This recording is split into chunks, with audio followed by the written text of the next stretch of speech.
Welcome to the sixth part of my reading of King Harald Finehair's Saga. Today I'll be reading about the burning of King Vemund, my translation of that, and giving some commentary on that. Last time we came to King Harald's campaign. He starts moving south along the west coast from Trondheim in his effort to unify Norway into one kingdom.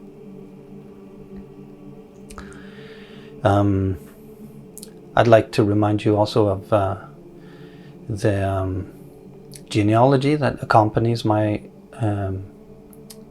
translation of Heimskringla, of which King Harald Finehair's Saga is one part, and you can find it in a link in the description below.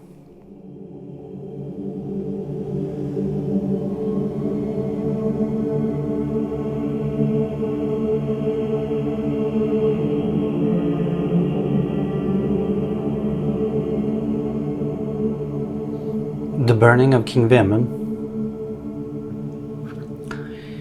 After this, King Harald conquered South-Møre. Vemund, King Audbjørn's brother, held on to Firda and was made king over that area. Firda was an old fylke in Norway, and it comprised what is known as Nordfjord and Sunnfjord and the surrounding areas. This was late in the autumn, and men advised King Harald not to sail south of Stad during the waning days of the autumn. Stad is a peninsula on the northwest coast of southern Norway, where weather is really rough, and it's infamous. It's for sailing past there can be really rough, and especially during the autumn and winter months. So they advised against King Harald sailing past Stad at this time of the year. King Harald then set Jarl Ragnvald to manage both parts of Møre and Romsdal, and that would be both South-Møre and North-Møre. And he then had a large following of men. So Ragnvald had a large following of men. He was ruling Romsdal, South and Nord-møre, so three previous kingdoms now combined into one area. King Harald turned back to Trondheim. That same winter, Jarl Ragnvald took the inner road by Eid and then south to the fjords. Eid is on the inland part of the peninsula where Stad is, and I'll get back to the path he took in just a bit. He had heard news of King Vemund and came during the night to the place called Naustdal. This is today called Naustdal as well in Nordfjord. King Vemund was visiting there. Jarl Ragnvald surrounded the house and burned the king inside, as well as 90 of his men. After this, berle-Kåre came to Jarl Ragnvald with a fully equipped longship, and they both sailed north to Møre. Berle-Kåre, Berdla, is a place name. So today this is Berle in Nordfjord. Ragnvald took the ships that had belonged to King Vemund and all the valuables he could take in it. Berle-Kåre sailed north to Trondheim seeking King Harald and became his man. He was a mighty berserker. So it's the path, the action of Jarl Ragnvald here is a little interesting, because it says here that he took the inner road by Eid and then south to the fjords.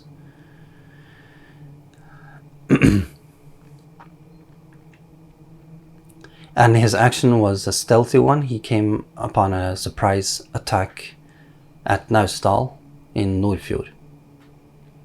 So in order to avoid sailing by over Stad in a treacherous period, he went over land with his men. And in this area there were a few roads, one over what's called Manseide, and one which is called the Birkesdalseide, which is an old name for a road in this area. If you Google it, you don't really get any hits except a few old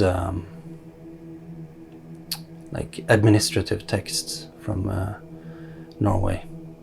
But there was an old road going, this is like a really mountainous fjord area. But these two paths followed a relatively lowland path. So that's a 2-3 kilometer trek. Then it says he turned south in the fjords before he went to Naustdal.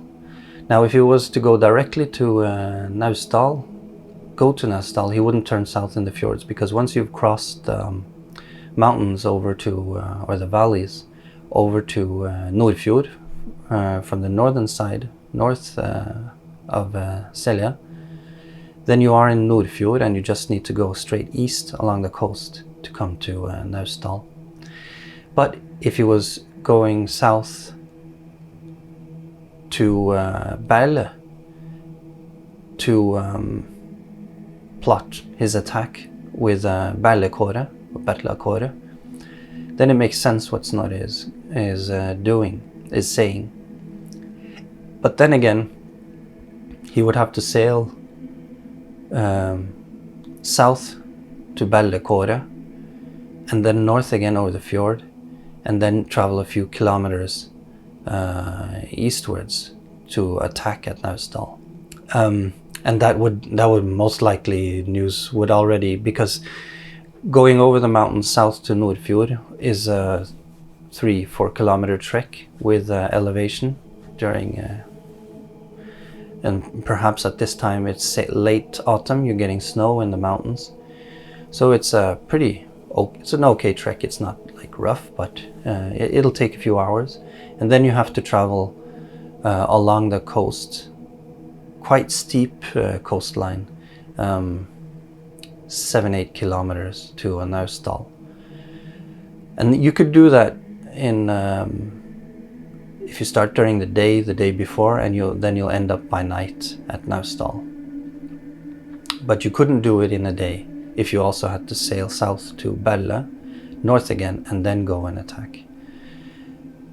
So what I think Snorre has got his facts more or less right, but I would think that instead of coming with all his men and compromising himself in such a way, Jarl Ragnvald probably sent messengers beforehand to berle-Kåre, so he could meet them at the appointed time after the attack at Naustdal. Or probably he was waiting around the bay. If the attack went wrong, he could come and support. Because if you approach Naustdal from the approach that Jarl Ragnvald has chosen, coming from the west going east, it's actually really well suited for a surprise attack at the farms there, because you're crossing a steep coastline with forests, so they could approach pretty well hidden during the night, as opposed to coming from the east going west, where he would have to go through villages and he would be noticed. So what I seem to understand from this, judging from the geography of the area, is that Jarl Ragnvald sent messengers to Berle in Bremanger and plotted the attack in this way. And then they decided on a date, or conveyed a date, where berle-Kåre would meet him at Naustdal after the attack. And this mode of attack is not particularly honorable. It's Ingjald Illråde's preferred mode of attack, and effective, but not particularly honorable. It's why Ingjald Illråde was called Illråde, which means bad ruler, or ill-intentioned, because he burned all his enemies and friends inside in surprise attacks. But it goes to say that to show that King Harald's unification of Norway was not particularly benevolent. Yeah, that was the burning of King Vemund. If you have any comments or suggestions, I really appreciate them, or criticisms, if you leave them in the comments. If you enjoy the content, please subscribe, and I'll join you for another video.